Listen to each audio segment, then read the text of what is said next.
Gracias por acompañarnos en este ciclo de charlas del Parque Empresarial Austral. En esta oportunidad, dentro del ciclo de Economías y Negocios, vamos a hablar de finanzas para pymes, pero llevando a la teoría práctica. Por eso hoy nos acompañan tres profesionales expertos en la materia. Eduardo Fraquia, director del área de Economía del IAE Business School, que es la escuela de negocios que está dentro del campus de la Universidad Austral. Gabriel Louzán, profesor de Finanzas Corporativas en IAE Business School, y Santiago Elizondo, ingeniero con más de 2 años de experiencia en el mercado financiero, MBA del IAE, y presidente de Toros Capital, Sociedad Anónima, agente productor de Alaria Ledesma, una sociedad de bolsa con más de 50 años de trayectoria en Argentina. En esta oportunidad, como les comentaba anteriormente, nos van a hablar de herramientas prácticas que pueden implementar las pymes para llevar sus finanzas en este contexto tan desafiante de la economía argentina. Mi nombre es Javier Jeden y soy analista de marketing del Parque Empresarial Austral. Para quienes no lo conozcan, el Parque Empresarial Austral es el parque científico y tecnológico de la Universidad Austral y es el lugar donde las empresas se encuentran inmersas en un entorno que combina y vincula la parte académica y corporativa con el objetivo de poder llevar adelante distintos tipos de desarrollo que van más allá de la tarea que realice cada una de las empresas. Actualmente contamos con más de 90 empresas, oficinas, naves industriales, terrenos y espacios de coworking, lo que hace que haya una red de negocios que está constantemente evolucionando. Eduardo, Gabriel, Santiago, bienvenidos. Les cedo la palabra. Bueno, buenos días. Vamos a comenzar con un entorno macro introductorio al tema medular del seminario. Referencia a la economía internacional. Estamos ahora en un debate si Estados Unidos y Europa van a entrar en recesión o si va a ser un soft landing, un aterrizaje suave. Hay mucha discusión sobre esto. Los países emergentes están a un ritmo superior a los países centrales, que están cercanos a tasas casi cero de crecimiento. Y esa inflación, que es la que molesta ahora y que da origen a que las tasas de interés estén más altas y hayan subido de modo agresivo, tiene que ver con el shock de materias primas, de energía, vinculados a la guerra en parte de Ucrania, a la expansión fiscal y monetaria de la pandemia, a la disrupción de cadenas de valor, distintas causas de la inflación que está resultando molesta en Europa y en Estados Unidos, y que ahora hay un ciclo parecido al de Volcker en los 80, tratando de bajar estas tasas de inflación con suba de tasas de interés a buen ritmo, ¿no?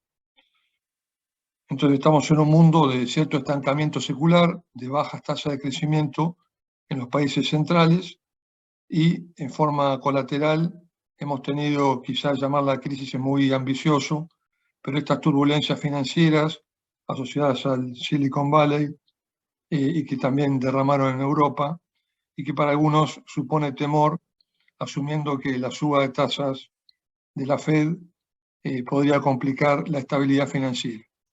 Así que bueno, es un panorama internacional a monitorear, donde los centrales, esta discusión en si las economías van a entrar en recesión o si van a hacer un aterrizaje suave.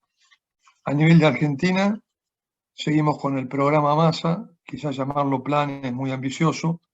Es un programa que tiene cierta ambigüedad fiscal, porque hay bono a los jubilados, moratoria previsional, y por otra parte reducción del déficit fiscal por el lado de licuación con la inflación de jubilación, el sector público, adelanto a las provincias.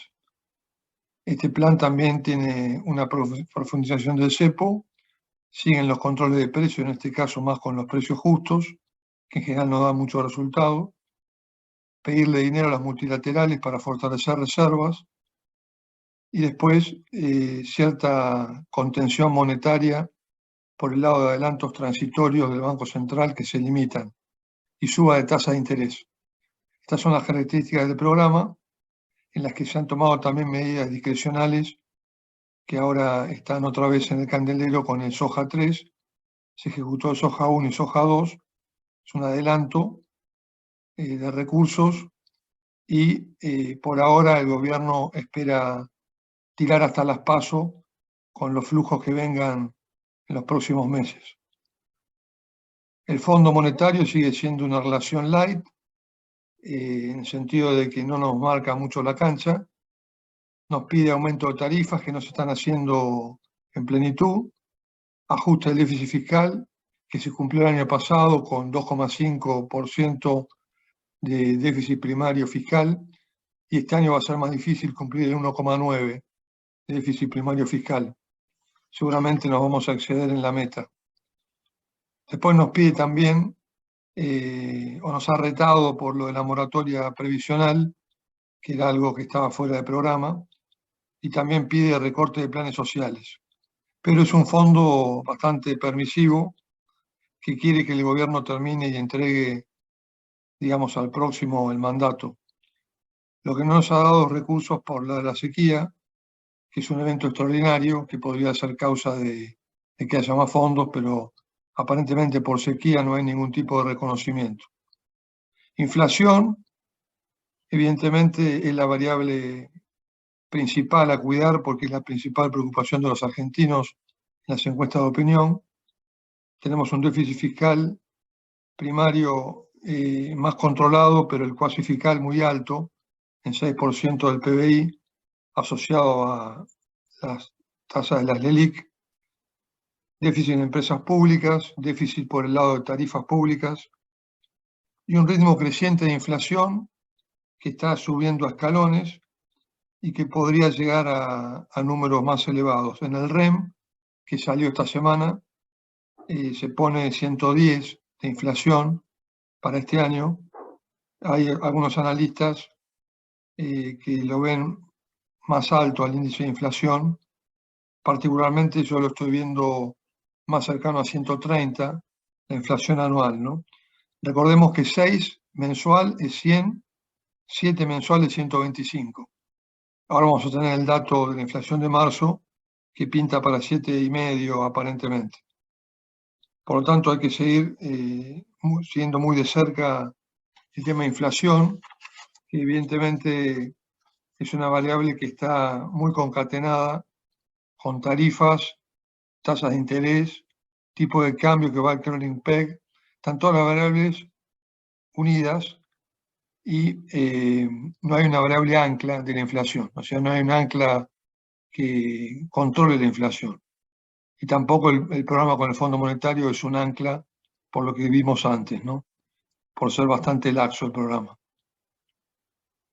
Bueno, lo que se refiere a reservas es otro indicador clave porque ahí nos jugamos la posibilidad de que el programa haga un evento más crítico, que no sea solo un plan llegar, sino que tenga una crisis de magnitud. Y ahí en reservas, dijimos recién multilaterales, dijimos lo del cepo, y bueno, con eso se va tirando, se va aguantando, pero estamos en una situación crítica con 3.000 millones de reservas netas, que son las que le gusta medir al fondo, y reservas líquidas en menos 5.000. El cepo sigue siendo un elemento de subfacturación de exportaciones y sobrefacturación de importaciones. En el cepo, digamos, está la idea de hacer un desdoblamiento, que es un tema que sale bastante en la discusión, hacer un dólar financiero turista y otro dólar comercial, pero por ahora no ha habido definiciones del gobierno en este sentido. En general siempre se dice que la idea es la unificación, pero la unificación para la próxima gestión no se ve instantánea como ocurrió en el gobierno anterior de Macri, sino que tendría que tomarse un tiempo, porque primero hay que alinear algunas variables que están muy dislocadas.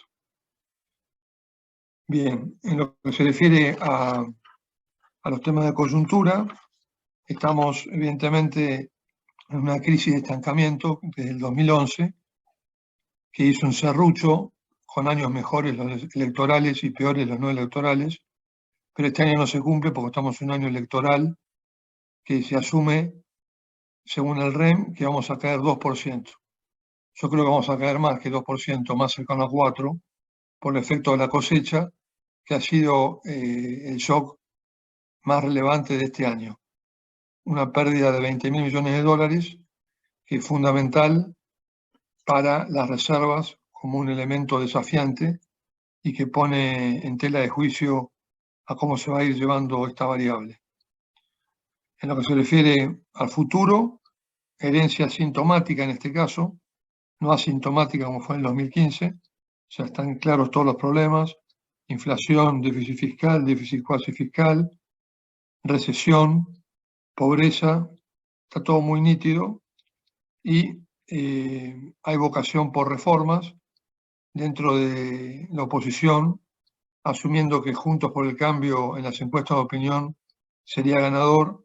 Hay muchos planes de trabajo que están coordinados entre sí y bueno, están buscando en primer lugar el alineamiento de las variables, una estabilización, pero antes de la estabilización tendría que estar la unificación cambiaria.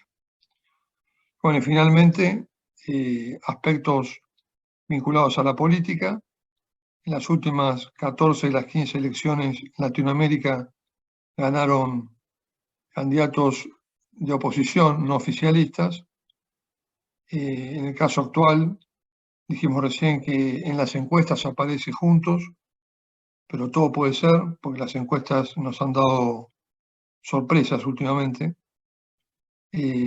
Aparece el fenómeno Milei, que es un tercer espacio que se está consolidando, y en lo que se refiere a la interna dentro de Juntos por el Cambio, hay distintas perspectivas. En el caso de Larreta, experiencia de gobierno, y en el caso de Bullrich, como más firme la capacidad de decisión. En definitiva, un contexto internacional complejo que en el caso de mejorar nos ayuda mucho a la región. Si bien Argentina está desconectada por el riesgo país, pero bueno, para América Latina es relevante que el dólar deje de apreciarse porque eso nos da mejores precios de commodities y además nos permite que haya flujo de recursos a la región. Y desde el punto de vista local, estamos al final de este ciclo, donde todos los ojos están puestos en las reservas, cómo pueden ir llevando esas tensiones, y en los aspectos de control de la inflación, y voy cerrando con esto, no se llega al número 3 comenzando que ponía Massa, ¿no? Un 4% de inflación en abril, eso luce muy lejano y pareciera que vamos a estar más cerca del 6, del 7 o eventualmente del 8 a lo largo de este año. Este es más o menos un panorama muy introductorio de cómo estamos viendo la macro. Sí, Gabriel, entonces. Dale. Perdón, Gabriel, recuerden que si tienen dudas o consultas pueden ir dejándolas en el chat y antes de finalizar las iremos respondiendo. Vale, perfecto. Buen día, bienvenidos a todos. Es un placer estar cruzando la calle Parque Austral. Yo puse de fondo una imagen de una de nuestras aulas para sentirme más en casa, digamos. ¿Sí? Aunque en realidad estoy en casa, en mi casa, ¿verdad? Bueno, buen día. Yo la idea es nos hablaron de, ¿no es cierto?, herramientas para solucionar los problemas que tienen las empresas de tipo financiero, ¿no es cierto? Entonces yo creo que es muy útil hacer una especie de mapeo, un mapeo que nos permita de alguna manera mirar la problemática de una forma estructural, gráfica. Para los que son exalumnos del IAE que estén asistiendo a este seminario, este va a ser como un repaso de las primeras clases de finanzas operativas del IAE. Pero bueno, también es bueno volver a las bases y entender un poquito cómo funciona este tema, pero entendiendo en forma integral. Entonces vamos a empezar con algo que seguramente ustedes ya, sobre todo los que han pasado por las cursos del IAE, están familiarizados. Acá tengo una imagen en donde tengo el activo y el pasivo. Son como, podría decir, como pilas de billetes, ¿no? Del lado izquierdo, ¿no? Están los billetes que están colocados en la parte de abajo en maquinaria, equipo, edificios, todo lo que es el activo fijo de una compañía, digamos. Son cosas que los contadores dicen no van a cambiar por lo menos dentro del año. Y acá arriba, en la parte celestita, dice caja, banco, clientes, mercaderías. O sea, son todas esas partidas que van a variar dentro del año, ¿no es cierto? Por eso se llama corriente y al otro lado se le llama activo fijo, digamos. Pero en una situación, en un contexto inflacionario como el que estamos nosotros ahora y desde siempre, digamos, la parte celeste es la más afectada, digamos, salvo mercadería, podríamos decir, ¿no? Que no se afecta tanto porque va a crecer con la inflación, digamos. Pero lo que tengamos en dinero o lo que nos deban nuestros clientes, eso sí, va a ir depreciándose. Del lado derecho tenemos el pasivo. También son pilas de billetes. En la parte de abajo vendría a ser como el origen de los fondos, ¿cierto? El lado derecho es de dónde salió el dinero que está colocado ahora en el lado izquierdo, que son los activos. Salió la parte grisecita de abajo punteada de capital y deuda a largos, en el caso que haya algún tipo de deuda a largo. Si no, sería todo capital. Nosotros usualmente los llamamos recursos permanentes, porque están siempre ahí, no varían tanto. Fíjense que eso varía casi solamente por beneficios que ingresen o por reparto de dividendos, digamos, ¿cierto? Si hay pérdidas también van a recortar de ahí, pero varía poco eso. No tiene una relación directa con las ventas. Y en la parte de arriba tenemos, ¿no es cierto?, lo que le debemos a los proveedores, los impuestos que debemos, los gastos, alquiler, todo lo que debemos y que se tiene que pagar dentro del año está ahí. Está incluso una pequeña parte que dice bancos corto plazo, que podrían no existir y que hoy en día, dadas las condiciones, es bastante difícil conseguir, por lo menos a tasa razonable. Pero bueno. Vamos a ver, una de las cosas más habituales que solemos hablar es de capital de trabajo. ¿Qué es el capital de trabajo? Bueno, usualmente se lo enseña diciendo que, bueno, acá, perdón, pero esto corto plazo lo de arriba, largo plazo lo de abajo, obviamente. El capital de trabajo, ¿qué es? La diferencia entre toda esta parte del activo celeste, ¿no es cierto?, y la parte celeste del pasivo, ¿no? O sea, son las dos partidas que son de corto plazo. Todo lo que tengo invertido en el activo, ¿no? Y de dónde vienen los fondos, a quiénes le debo dinero en el pasivo. Entonces, es el capital de trabajo. Nosotros en realidad lo enseñamos de una manera diferente. Decimos que, fíjense que si yo lo saco al capital de trabajo, podría decir que es la diferencia entre los recursos permanentes y el activo fijo. ¿Cierto? ¿Entiende lo que digo? Digamos, esto lo puedo mirar de los dos lados. Lo puedo mirar como usualmente se mira, que dice activo corriente menos pasivo corriente. O puedo decir, no, para mí es la diferencia entre todo esto que no varía mucho y todo esto otro que tampoco varía mucho. Entonces, si yo digo que es la diferencia de dos cosas que no varían mucho a lo largo del año y que de hecho no varían en relación a las ventas, ¿no? Podría decir que el capital de trabajo no varía en relación a las ventas. Y ahí está uno de los temas que nosotros solemos alertar en las clases, para que la gente entienda que el capital de trabajo no está relacionado directamente con las ventas. Es más bien una cuestión de planteamiento económico financiero, es cuánto dinero, ¿no es cierto?, yo tengo que me financia a largo plazo para sostener el activo y me queda una partecita para el trabajo de todos los días. O sea que con esta parte, que son fondos de largo, yo estoy financiando parte del trabajo de todos los días. Otra cosa que nosotros agregamos es la siguiente, fíjense, tiramos una línea ahí para separar la parte de deuda. Entonces acá todo lo que tengo acá arriba, nosotros le llamamos recursos espontáneos. ¿Qué son los recursos espontáneos? Los recursos espontáneos son ese dinero que directamente lo tenemos disponible como financiación y que no tiene un costo explícito. En épocas de inflación podría aparecer que los proveedores, ¿no es cierto?, me cobren un interés por, digamos, postergar los pagos, digamos. Pero en principio esto nosotros le llamamos recursos espontáneos porque no tiene un costo explícito. Entonces fíjense que con estos recursos espontáneos yo estoy financiando, ¿cierto?, parte de todo el dinero que tengo invertido en el corto plazo. Por lo tanto, de alguna manera, esta parte que está sujeta a los riesgos de inflación, de alguna manera está cubierta por algo que no tiene un costo financiero explícito. Entonces, ¿cómo le llamamos a esta parte que queda, que no está financiada por recursos espontáneos? Seguramente todos los que han sido alumnos del día se acordarán de la ANOF, las necesidades operativas de fondo. Esto es el dinero que yo tengo en juego en el corto plazo, ¿no es cierto?, y que no está financiado por recursos gratis. ¿Por qué? Y porque esto yo lo financio una parte con recursos de largo plazo, capital de trabajo son recursos de largo plazo, y otra parte con crédito de corto plazo. Si no tengo crédito de corto plazo, todo esto está financiado todo por capital de trabajo. ¿Se entiende? Entonces, tres cosas importantes serían acá: recursos espontáneos, capital de trabajo visto como la diferencia entre dos cosas que no cambian, y la necesidad operativa de fondos que sí cambia con las ventas. ¿Por qué?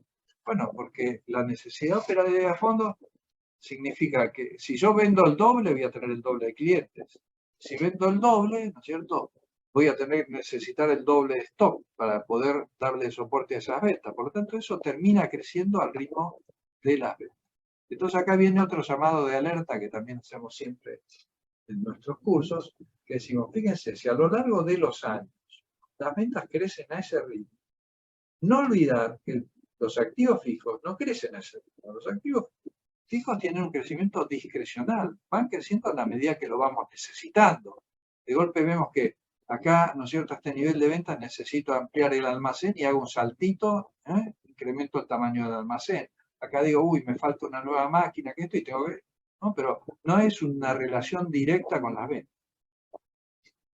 Ahora, ¿cómo crece la necesidad operativa de fondos? ¿No? O sea, porque, fíjense, si yo miro, ¿se acuerdan de, vuelvo para atrás? Si yo tengo acá el activo fijo que digo que crece en forma discrecional, y lo que me interesaría saber es cómo crece la necesidad operativa de fondos, que es la otra parte de este balance del activo, digamos, ¿no? Pues la necesidad operativa de fondos crece al mismo ritmo de las ventas.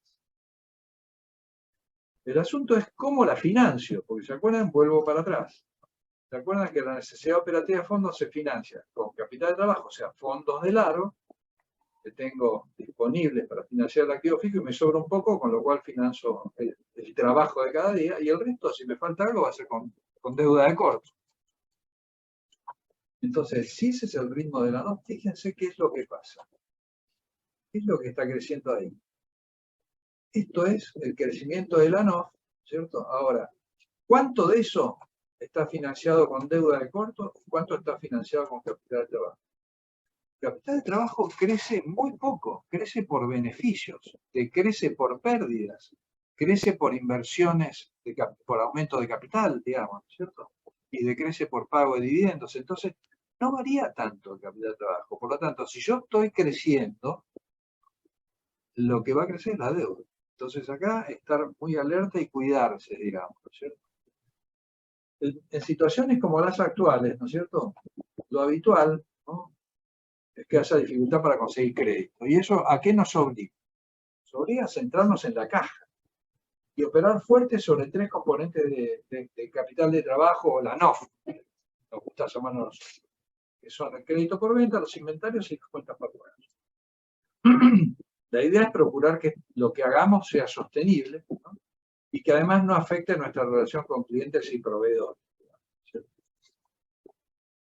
¿Cómo es la estructura habitual de un balance de una empresa, digamos? Bueno, en situaciones normales tiene crédito por ventas importantes, inventarios, crédito a pagar a los proveedores, y la NOF, acuérdense que la NOF, necesidad operativa de fondos, era todo esto, ¿no es cierto?, menos los recursos espontáneos, que acá solo pongo cuentas por pagar, digamos, ¿no? Pero todo esto es NOF. Si estamos en inflación, ¿qué debería hacer? Y lo que tendría que hacer es achicar la NOF.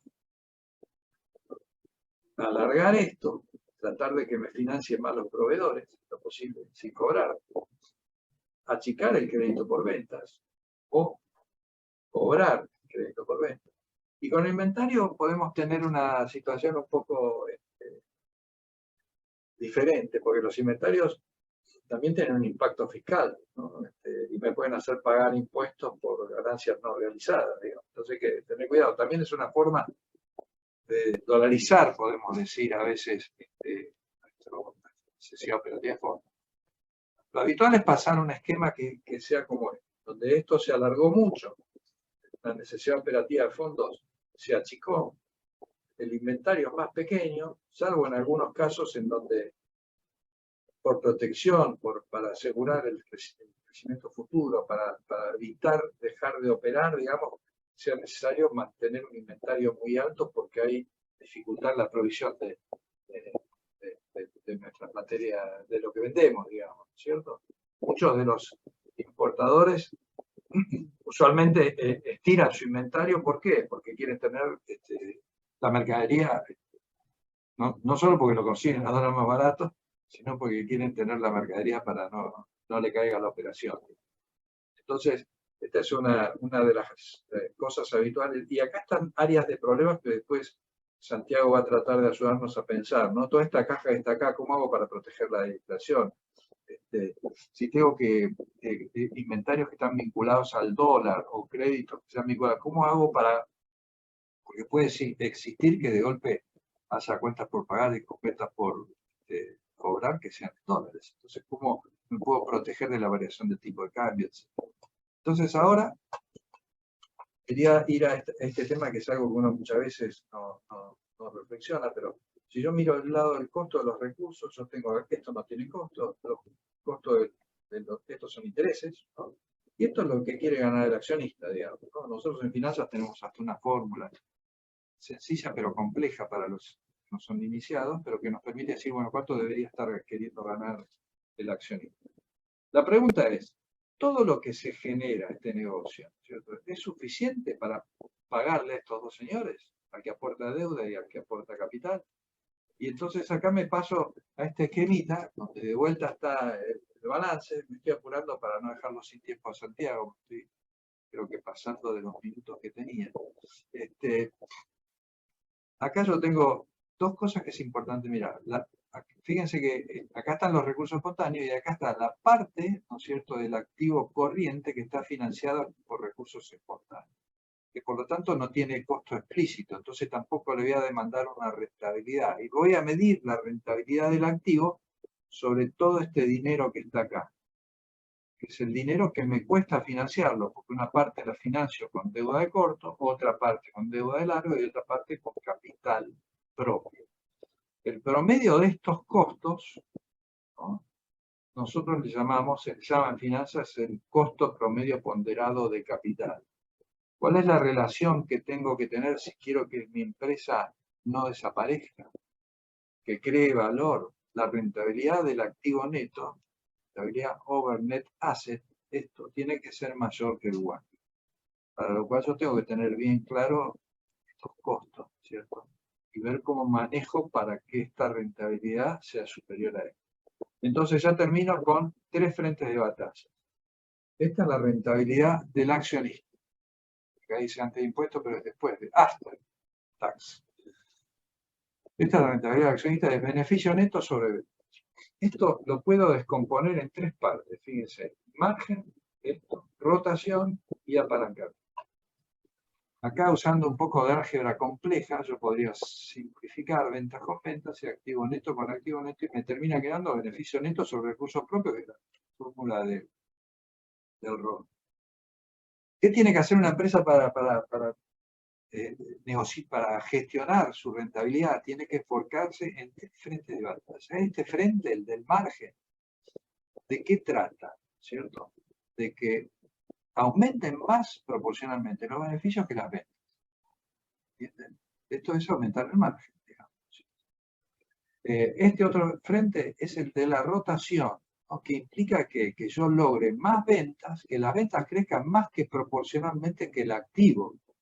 Por lo tanto, en la medida que yo esté restringiendo mi necesidad operativa de fondos, achicándola, estoy haciendo que la rotación aumente. Supongamos que yo tengo un margen acá del 10%, ¿no? Y venta sobre activo neto es 2. Quiere decir que si estos 10, si estos 2, 10 por 2 es 20%. Esto es beneficio sobre activo neto, porque estos dos se van. Entonces, la rentabilidad del activo depende de dos cosas, del margen y de la rotación. Entonces, es clave en esta parte la gestión de la norma, porque es la que hace que mi activo no crezca tanto como vale. Y de este lado está el apalancamiento, la proporción, ¿no es cierto?, que del activo neto que está financiado por recursos propios. Supongamos que estuviera financiada el activo neto a la mitad con recursos propios y la otra mitad con deuda. Esto sería 2 de vuelta. Entonces yo tengo 10% por 2 por 2, esto se transformó en 40%. Entonces, ¿en dónde tengo que trabajar fundamentalmente en situaciones como la corriente? Bueno, principalmente en el margen y en el activo neto. Yo creo que ya con esto, y volviendo acá, ¿no? Las áreas donde tenemos que trabajar mucho es en esta parte de necesidad operativa de fondos. Especialmente en todo lo que tiene que ver con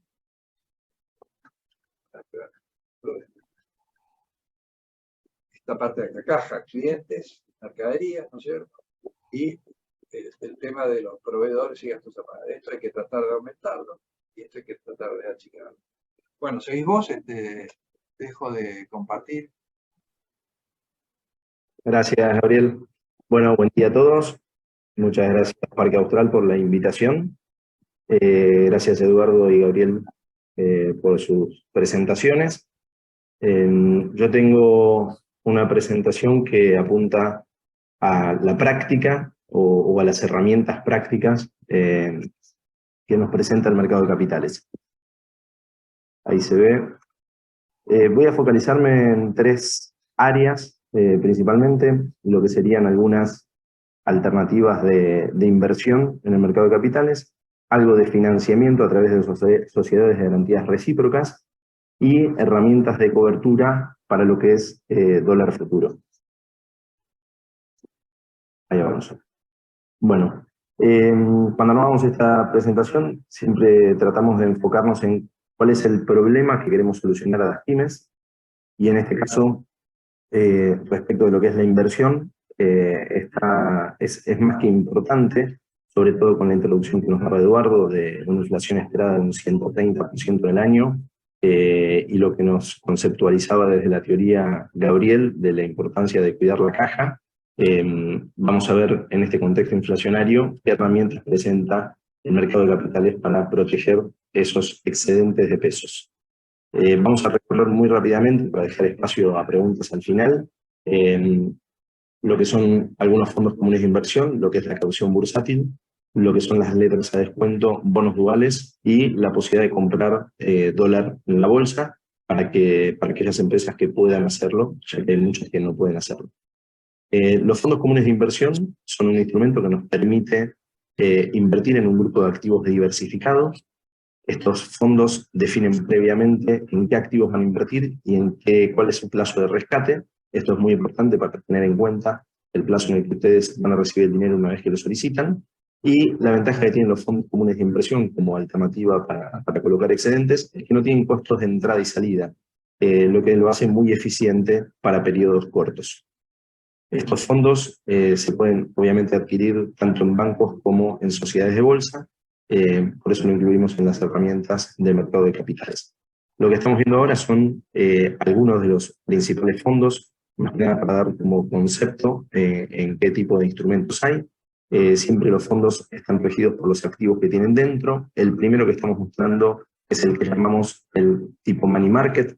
El fondo tipo money market lo que nos da es un plazo de rescate inmediato, lo que quiere decir que en el mismo día que lo solicito tengo los fondos nuevamente en mi cuenta. Es un fondo que no tiene riesgo de mercado, eso lo que quiere decir es que no tiene letras ni bonos que pueden variar de precio, es un fondo que siempre va a dar positivo y es el que menos rinde de las alternativas que hay.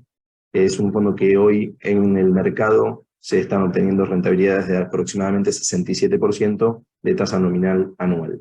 Y está compuesto principalmente por plazos fijos, cauciones bursátiles y cuentas remuneradas de los bancos. El fondo que le sigue es un fondo que nosotros llamamos de renta fija.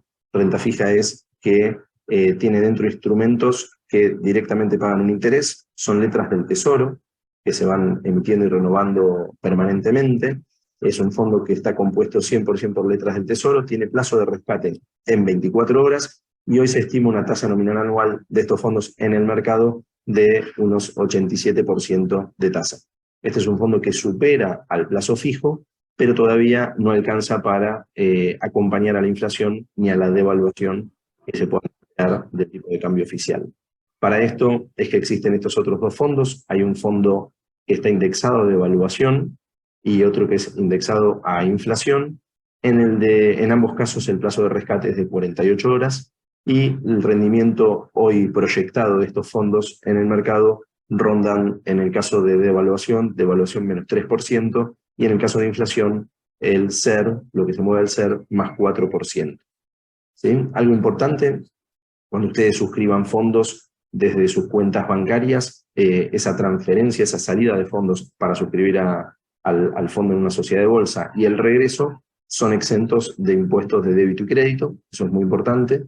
Y por otro lado también muchas empresas, muchas pymes aprovechan las ventajas que hoy tienen las cuentas comitentes, las cuentas de bolsa, y es el hecho de que son exentas de retenciones de impuestos para directamente poder endosar cheques que hayan cobrado, cheques o físicos, y ese cheque hace que ingresen los fondos para invertir de esta manera, exentos de retenciones de ingresos brutos y de débito y crédito. Ese es un factor que también es muy importante.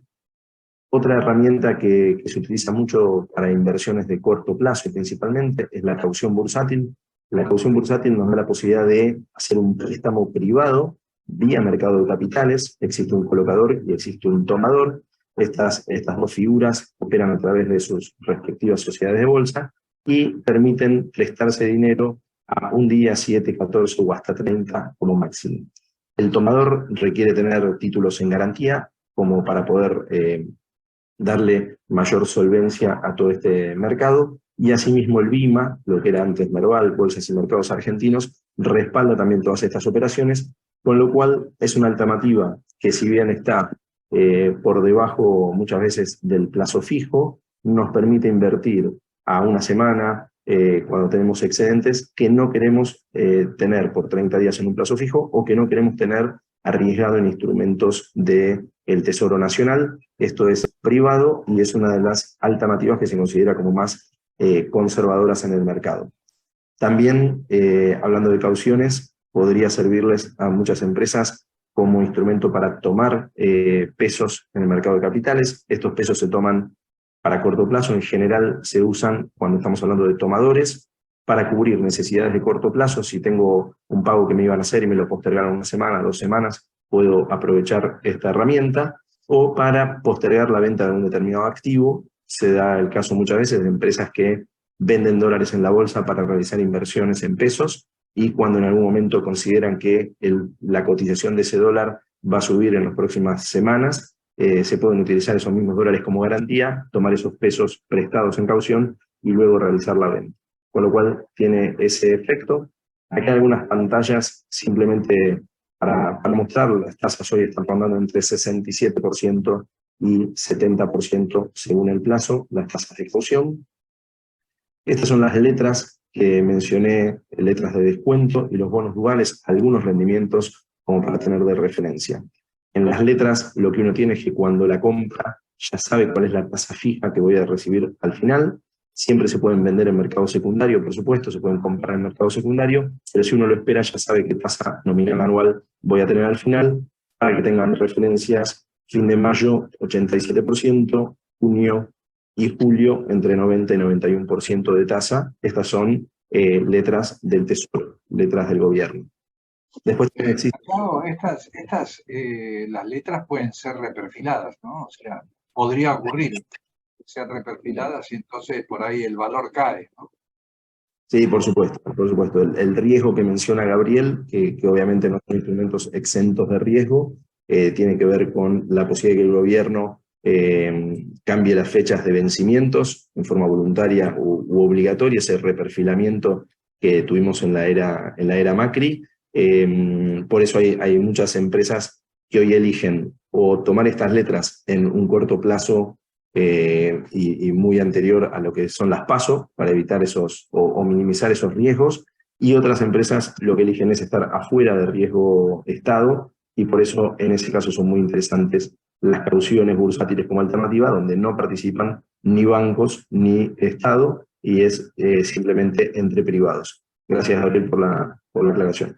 Y luego los bonos duales son bonos que también son del gobierno, y lo que nos permiten es captar lo que mejor rinda de inflación o devaluación del dólar oficial. Ahí tenemos a junio y a julio, y más o menos para que tengan una idea de referencias, tanto con la inflación como la devaluación, son rendimientos a los cuales no llego a superar esa inflación o no llego a superar la devaluación, sino que me va a rendir inflación menos 2% o devaluación menos 8 o 10 u 11%.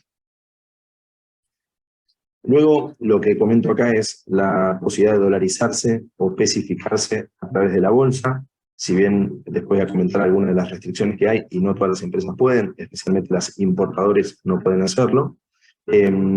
Acaba de cambiar, ayer a la noche salió una normativa que cambia los periodos de parking. Esto lo tenemos, va a empezar a regir a partir de las 11, lo tengo actualizado hasta ayer. Y acá para las personas o empresas que sí pueden comprar dólares en la bolsa, se puede comprar sin límite de cantidad.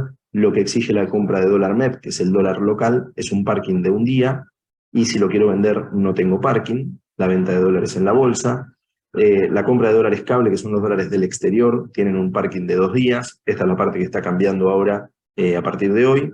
Y para lo que es canje, a lo que nosotros llamamos cambiar dólar local por dólar internacional, hoy existe para salir 2 días de parking, para entrar no tiene parking, ¿sí?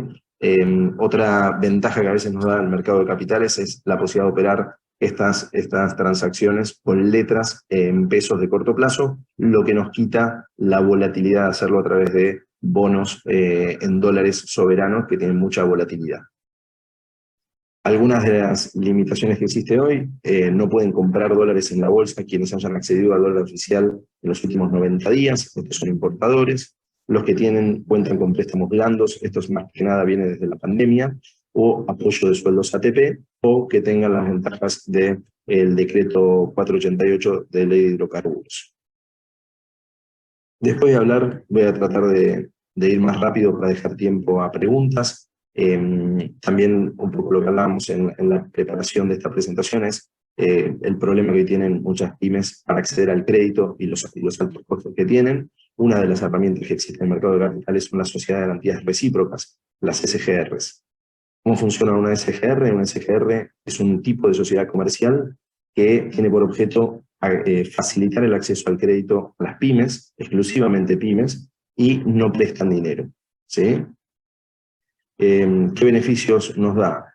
Muchas veces hay empresas que nos piden un aval de SGR para conseguir un préstamo bancario en mejores condiciones, que de otra forma no lo tendrían. Se pueden obtener muchas veces mejores tasas y menores costos, y se minimizan muchas veces los requerimientos de garantías, ya que la SGR hace un análisis y evaluación de la empresa, del entorno, digamos, de la industria y del proyecto a la hora de definir la línea que le van a otorgar. Este es un límite que es muy importante, un límite máximo de facturación para ser clasificado como PYME, ya que las SGR no pueden asistir a empresas que no sean PYME, a empresas más grandes o internacionales, y según el sector o la industria donde se desarrollan, tienen diferentes límites. Por ejemplo, construcción, 1.900 millones de pesos de facturación anual, y esta es facturación promedio de los últimos 3 años. Con lo cual esto también es importante si hay que calcularlo como promedio. Solo como ejemplo, hay varios instrumentos que se pueden descontar a través de la SGR, y mismo como mencioné, los créditos bancarios suelen estar muy interesantes cuando hay. Pero respecto a lo que es el descuento de cheques, tiene como ventaja que se toma solamente al momento necesario, en el momento necesario el monto que quiero. No es lo mismo si la SGR otorga una línea de 20 millones de pesos, puedo tomar 2 millones hoy, 5 millones la semana que viene, no me dan los 20 millones todos juntos, eso puede ser una ventaja. Las tasas son fijadas por el mercado, no hay un banco o una entidad que esté interviniendo en las tasas, y no me toma cupo del sistema financiero, con lo cual como pyme me conviene aprovechar todas las fuentes de financiamiento disponibles. La SGR no me está tomando cupo del sistema financiero. Solo para que tengan de referencia, las tasas hoy en promedio rondan del 70% al 80-85% según el plazo y según la SGR de la que se trate, y en términos de créditos bancarios pueden estar en un promedio de 60% con aval de SGR. Lo último que quería presentarles es herramienta de cobertura de dólar futuro. Acá lo que buscamos es eliminar o bajar la incertidumbre respecto de cuál va a ser el tipo de cambio oficial en el futuro. Es muy utilizado esto por importadores y por exportadores, ¿sí? Porque obviamente los importadores tienen previsto que dentro de 2-3 meses, según como les hayan aprobado las IRAs hoy, o sus deudas que tengan al exterior, van a poder acceder al dólar oficial, supongamos en septiembre, y tienen total incertidumbre sobre cuál va a ser ese dólar. Con esta herramienta lo pueden asegurar. Los exportadores, que por ejemplo agroexportadores, si estuvieran, o cualquier otro exportador que estuviera cobrando a dólar oficial, le sirve también asegurarse a la baja, al importador le sirve asegurarse a la suba.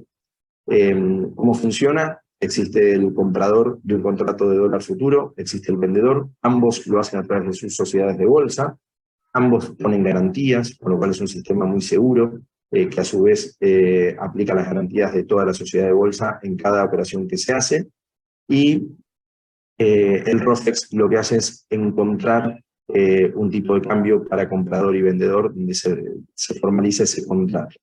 Este es un ejemplo simplemente para mostrar cómo esta herramienta sirve para darnos certidumbre de tipo de cambio. Si estuviéramos en abril con un tipo de cambio de 210 pesos y quisiera comprar, en el caso de que sea una importadora, quisiera comprar ROFEX a septiembre, contrato de dólar a septiembre por $100.000, hoy lo podemos encontrar en estos días en 341 pesos el tipo de cambio. Presento dos escenarios muy simples. ¿Qué sucede si al llegar septiembre el dólar bajó, en este ejemplo muy simple, 1 peso, y se sitúa en 340 el tipo de cambio? Yo estaría teniendo una pérdida en ROFEX de 100.000 pesos, 1 peso por cada dólar que yo hice de contrato, pero al momento de hacer esa importación y pagar ese dólar oficial, para esos $100.000 yo voy a estar transfiriendo 34 millones de pesos, y al tomar en consideración los 100.000 pesos que perdí, tuve de diferencia en contra en el ROFEX, me termina resultando que importé por esos $100.000 a 34.100.000 pesos, que me da un tipo de cambio de 341. Si en cambio, en el otro extremo, el dólar estuviera por arriba, que obviamente el importador es lo que espera cuando hace esta cobertura, si creo que estuviera por arriba, en este ejemplo, 1 peso, yo estaría ganando 100.000 pesos en ROFEX, estaría importando un tipo de cambio más alto, con lo cual tendría que pagar 34.200.000 pesos para que me den esos $100.000 de importación, y al tomar en consideración lo que gané por ROFEX, vuelvo a tener un gasto de neto de 34.100.000 pesos, lo que me da de nuevo 341 de tipo de cambio. ¿Qué quiere decir esto que trato de mostrar acá? Que es una herramienta muy interesante para importadores o para exportadores, para tener certidumbre sobre el tipo de cambio. No es recomendable en estos tiempos para especular con una suba el mes que viene, una suba dentro de 3 meses. Nadie está recomendando hoy como herramienta de especulación, porque obviamente tiene un costo importante en lo que llamamos tasa implícita, que ahora les voy a mostrar, pero sí es súper interesante para importadores o exportadores que lo que quieren es cobertura genuina, es tener certidumbre sobre el tipo de cambio al que van a poder acceder en septiembre, independientemente de que este esté por debajo o por arriba, ya tienen una variable menos de cuál preocuparse. Esto es una pantalla, después pueden tomar nota de este link, que es el de acceso a la pantalla de ROFEX. Es una herramienta donde se puede consultar en forma gratuita y libre y online. En cada momento se puede ver a qué valores hay propuestas de compra y propuestas de venta para cada periodo. Acá está septiembre, el ejemplo que hacíamos, en 341. Esto se puede consultar. Y lo último que muestro también son las tasas implícitas. Tasas implícitas es el porcentaje de variación que hay entre un mes y otro. Nosotros hace un mes, el 3 de marzo, teníamos a septiembre una tasa implícita del 99%, hoy estamos en una tasa implícita de más de 120%. Con lo cual, esto se va moviendo según el mercado considere que hay más probabilidades o menos probabilidades de que se dé un salto discreto en la devaluación y por supuesto que esto vaya acompañando a la inflación. Bueno, esa era la parte que quería presentar y obviamente abiertos a preguntas. Bueno, muy interesante todo lo que fueron comentando, muchas gracias. Ahí nos hacen algunas preguntas. Me dicen, ¿por qué creen que es momento de una dolarización y por qué no se está llevando a cabo?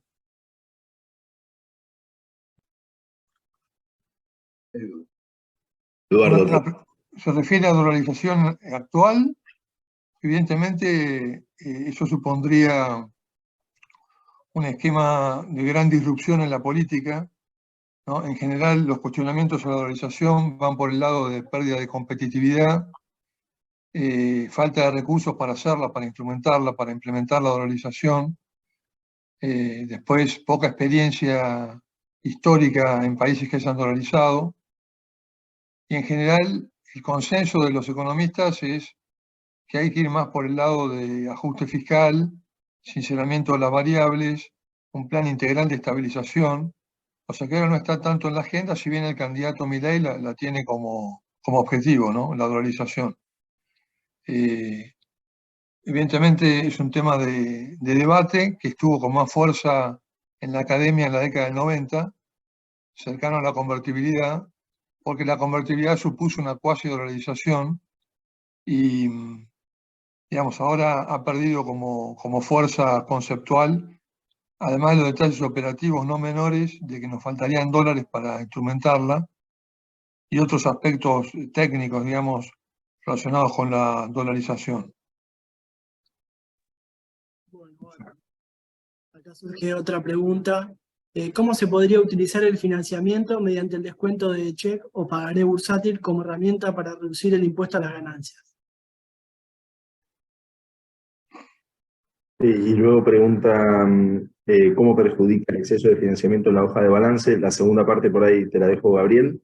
De la primera parte, eso obviamente es un tema o una pregunta más fiscal impositiva, que no es el área de dominio, pero entiendo que al igual que cualquier crédito, vos podrás descontar de ganancias todo lo que son los costos de intereses de la misma manera.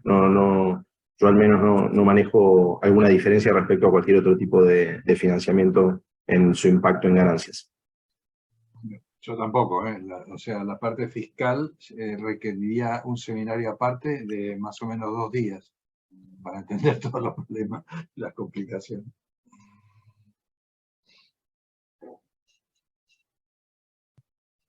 ¿Cómo perjudica el exceso de financiamiento en la hoja de balance? Ok, perfecto. Estas son las preguntas. Y a mí me gustaría pedirles que nos dejen una reflexión que les gustaría que se lleven los participantes de este webinar. Yo lo que me gustaría es que la gente, digamos, estamos en un país en donde siempre estamos alertas, ¿no es cierto? Pero hay que estar alerta, pero sin dejar de entender la base conceptual del problema que tenemos, ¿no es cierto? O sea, yo cuando les propuse el esquema gráfico es justamente para tener una idea gráfica de dónde son las zonas en donde hay problemas, digamos, y de cómo puedo hacer para manejarlo.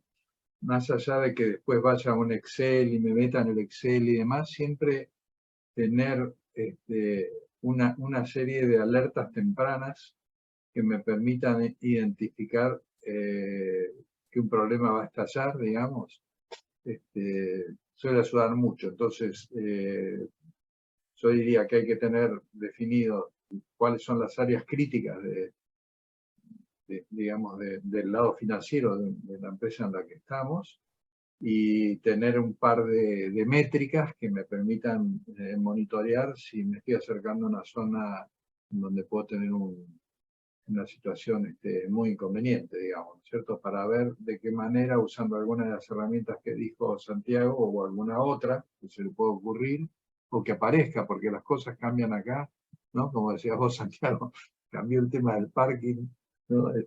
Uno prepara la presentación al minuto. Justo anoche. Sí, anoche vi justamente el coso del Banco Central. Bueno, no, nada, eso, estar alertas y saber que las herramientas están, pero sobre todo estar alerta para saber si tengo que salir a buscarla urgente, digamos, ¿no? Sí, yo comentaría, Javier, como reflexión final y recomendación, un poco por mi experiencia de tratar con muchas pymes en estos contextos de tanta incertidumbre, de alta inflación y tasas, donde siempre se encuentran estas preguntas recurrentes, ¿no? Sobre qué hacer con los pesos cuando, si soy importador, no puedo comprar dólares, estoy atrapado con eso. Mi recomendación siempre es acercarse al mercado de capitales. El mercado de capitales muchas veces es poco conocido por las pymes. Hay muchas pymes que hoy trabajan exclusivamente con bancos y lo tienen asociado al mercado de capitales como una posibilidad de invertir de altísimo riesgo, ¿no? Comprando acciones o comprando instrumentos muy sofisticados.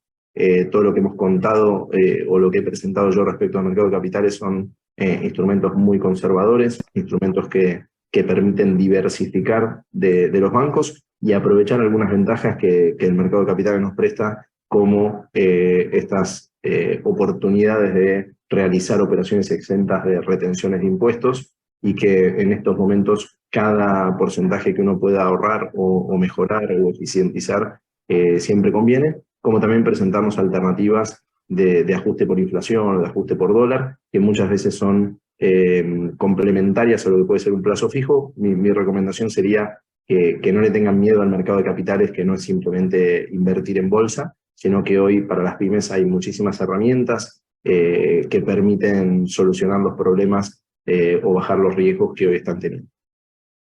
Muchas de esas operaciones, perdón, Eduardo, muchas de esas operaciones que son muy sencillas, digamos, ¿se pueden hacer en cualquier banco o uno tiene que tener una cuenta en un broker de internet? Es muy bueno. Los bancos tienen sus propias sociedades de bolsa, con lo cual cuando hablo de mercado de capitales puede ser a través de la sociedad de bolsa de un banco o de sociedades de bolsas independientes. Sí. Lo mío es muy breve porque es la parte de macro, que evidentemente para el público pyme estar con el casco puesto, un año muy complejo. El gobierno va a insistir mucho en control de importaciones, porque es donde se puede forzar la cosa para que las reservas no estén tan negativas. Y después hay que seguir monitoreando si hay una corrección cambiaria que el gobierno evita, porque le tiene miedo a la inflación, pero es como que a veces el mercado pide que haya una devaluación del dólar comercial, ¿no? Que se ha quedado retrasado. A futuro, para dar una nota de optimismo, hay muchas reformas que están en debate, como la dolarización, que fue la pregunta que hicieron antes, y hay como vocación de encarar, digamos, estos cambios, porque hay conciencia de la crisis como hace tiempo que no vemos, ¿no? Quiero agregar una última pregunta: si los fideicomisos financieros son una opción conservadora para los excedentes. Bueno, ahí algo muy importante, como siempre, el fideicomiso no deja de ser una estructura, no deja de ser un vehículo, con lo cual lo que es muy importante es entender cuáles son los activos subyacentes, que es el riesgo que uno está tomando al invertir en un fideicomiso financiero. Tiene que ver con los activos que tiene dentro, y por supuesto quién es el emisor de ese fideicomiso y quién es su fiduciario o su administrador. Todas esas cosas hay que tomar en consideración para entender el riesgo que tiene el instrumento. Como instrumento solo no deja de ser un vehículo, ¿no?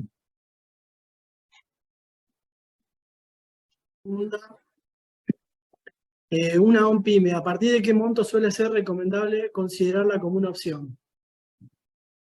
Bueno, en general, si bien no hay un monto exacto a partir del cual pueda ser recomendable, lo que hay que tomar en consideración son los costos asociados, porque obviamente esto requiere de cierta presentación formal, de auditores, bueno, sociedad de bolsa que participe, sociedad de garantías recíprocas si es con aval de CGR, con lo cual todos esos costos yo diría que hoy tendría sentido para arriba de unos 100 millones, pero habría que evaluarlo bien con una cotización.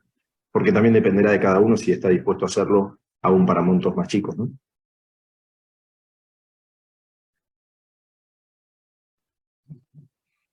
Nos preguntan, ¿qué se debería tomar en cuenta para trabajar en forma conservadora? Sí, acá no entiendo si la pregunta se refiere a relacionada a la anterior, ¿no? En la emisión de un ON, si ustedes como PYME, la posibilidad de emitir un ON PYME y tomar financiamiento del mercado con esa herramienta, o si cuando habla de forma conservadora se refiere más bien a invertir en una ON. Para comprar un ON, bien, perfecto. Para invertir en una ON, desde ya, insisto, siempre lo más importante a la hora de evaluar el riesgo que esa ON tenga es evaluar obviamente los activos subyacentes, quiénes son, si hay aval, como en el caso de las SGR, muchas veces las SGR se agrupan para que entre varias respalden una emisión de ON PYME. Obviamente hay ONs de empresas que no son pymes, también muy interesantes en el mercado argentino, y el riesgo estará asociado a quién es el emisor y cuál es, en definitiva, el riesgo que uno está comprando. Eso es lo que hay que mirar, si hay garantías y quién es el emisor o el subyacente. Bueno, perfecto, no tenemos más preguntas. Les agradezco, Santiago, Eduardo, Gabriel, por esta interesante charla, también a todos los que estuvieron presentes, y vamos a estar enviándoles por correo el link de la charla que va a quedar grabada en nuestro canal de YouTube. Perfecto, muchas gracias. Saludos a todos. Gracias. Muchas gracias. Muy bien, buen día. Saludos a todos. Gracias, hasta luego. Luego.